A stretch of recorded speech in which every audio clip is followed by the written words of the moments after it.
A conquista do milagre. Jovens escudeiros cercavam Pedro, enquanto ele, mirando o arco, apontava cuidadosamente para uma maçã que estava longe. A seguir, ele escutou um assobio e um barulho e alguns gritos de alegria. Muito boa mira, Pedro! Você já está pronto para acompanhar o rei nas batalhas. Atraído pelo alvoroço, um nobre cavaleiro de longas barbas brancas aproximou-se dos rapazes. Seu olhar era sério e profundo, sinal das duras lutas enfrentadas durante a vida. Futuros combatentes de meu senhor, disse o ancião militar, venho trazer-vos uma triste notícia. A partir de hoje, vós não podereis mais ver o vosso rei e menos ainda acompanhá-los nas guerras, pois os médicos do reino disseram que ele está com lepra. E não haverá algum meio de curá-lo? Perguntou Pedro.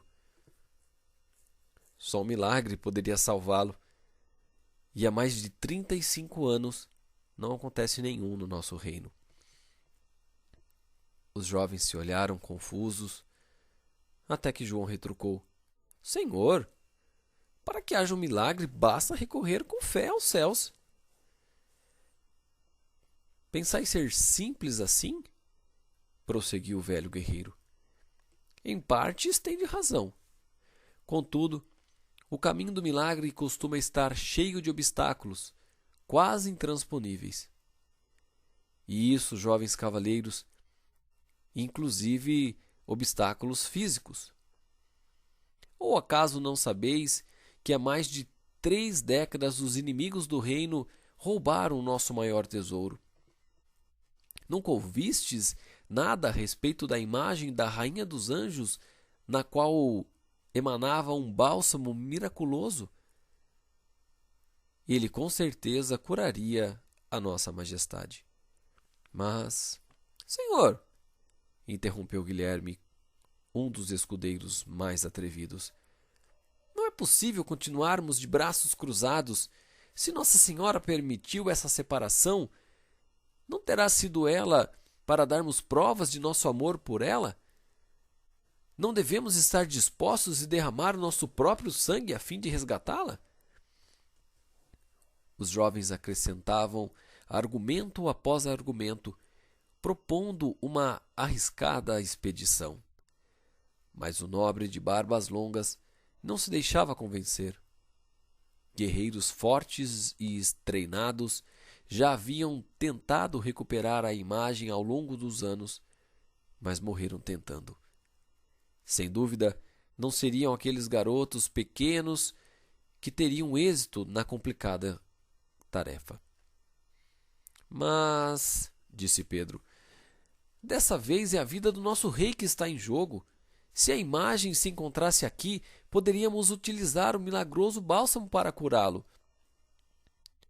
Ao ver soprar naqueles jovens corações os ventos da coragem, o nobre cavaleiro, tomado de emoção, acabou por abençoar a arriscada façanha. Na manhã seguinte, puseram-se a caminho. Chegados ao pé da alta e perigosa montanha onde se encontrava a imagem, começaram a subir. Tudo estava tranquilo e do inimigo não havia nem a sombra. Entretanto, a cada passo o percurso tornava-se mais árduo e todos sentiam mais o peso da marcha, que parecia não levar a lugar nenhum. Em determinado momento, a trilha abriu-se em 2 braços. Havia o lado direito e o lado esquerdo.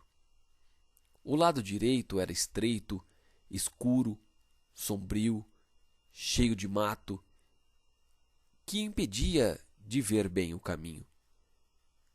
O da esquerda, pelo contrário, estava iluminado, cheio de belas flores coloridas, com um traçado muito bem definido. Pedro e outros 3 companheiros decidiram pelo lugar do lado direito, pois temiam que tantas facilidades ocultassem alguma emboscada dos inimigos. Os demais, entretanto, optaram por seguir pela esquerda, achando a outra via muito dura e difícil. Afinal de contas, as duas deviam conduzir ao mesmo topo, e seria uma loucura perder tempo enfrentando obstáculos desnecessários. Cada grupo prosseguiu segundo a sua escolha. Os que adentraram na formosa Estrada das Flores logo se depararam com um esquadrão inimigo que os massacrou sem piedade. Caíram na armadilha preparada para atrair os medrosos que fogem do sofrimento. Pedro e seus amigos, por sua vez, avançavam com dificuldade contornando paredes e precipícios. Em certo momento, uma grande rocha se desprendeu do alto da montanha e veio em direção a eles. Os jovens gritaram por sua mãe e rainha e recorreram o quanto puderam. A pedra rolou e não os atingiu. Pouco mais à frente, o caminho se desembocou na entrada de uma caverna muito escura. Não havia outro meio senão atravessá-la. Mas, ao se adentrarem um pouco nela, perceberam estar num verdadeiro labirinto do qual não conseguiram sair. O desespero quase os tomou. Pedro, porém, rezou a Nossa Senhora, pedindo-lhe que acendesse às almas de todos a tocha da confiança, e, animados por essa oração, continuaram andando às apalpadelas. Quando entraram em outro corredor, oh, que alegria! Uma luz dourada apareceu ao longe. Sim, era o fim do túnel. Avançaram tão rápido quanto puderam e depararam-se com um imenso panorama. A trilha prosseguia. Estavam já muito perto do topo da montanha. Antes de poder retomar o fôlego, uma flecha incendiada cravou-se ao lado deles. Os inimigos acabavam de descobri-los. Neste momento, 1000 pensamentos passavam pela mente dos jovens. Estavam em desvantagem em número, posição e experiência. O que fazer? Como enfrentá-los? Não era melhor desistir e voltar pelo mesmo caminho? Fazendo um esforço supremo contra si mesmos, os jovens optaram por continuar, ainda que parecesse segura a derrota. E então surgiu no horizonte um reluzente exército de cavaleiros montados em brancos corcéis, com armaduras douradas. Tomados de espanto, os inimigos fugiram um a um desses cavaleiros, que só podiam ser anjos. Desceu do cume da montanha, trazendo em suas mãos a imagem da Santíssima Virgem, Pedro e seus amigos. Transbordantes de gratidão e alegria, os escudeiros voltaram ao castelo e, quando lá chegaram, ouviram o barulho de uma festa. O rei, completamente curado da lepra, os esperava no salão. E a imagem? E o bálsamo? Não era ela que operaria o milagre? A arriscada expedição que fizeram tinha sido em vão? Ajoelhados diante do rei, os jovens não entendiam nada. E então o rei disse: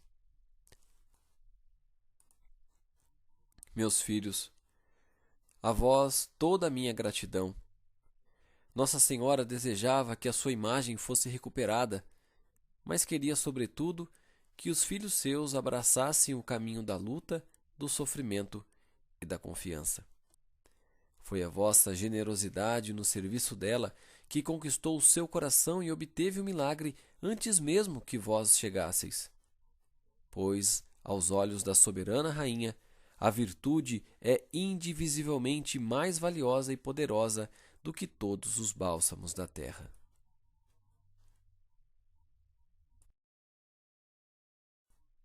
História essa tirada do site dos Arautos do Evangelho.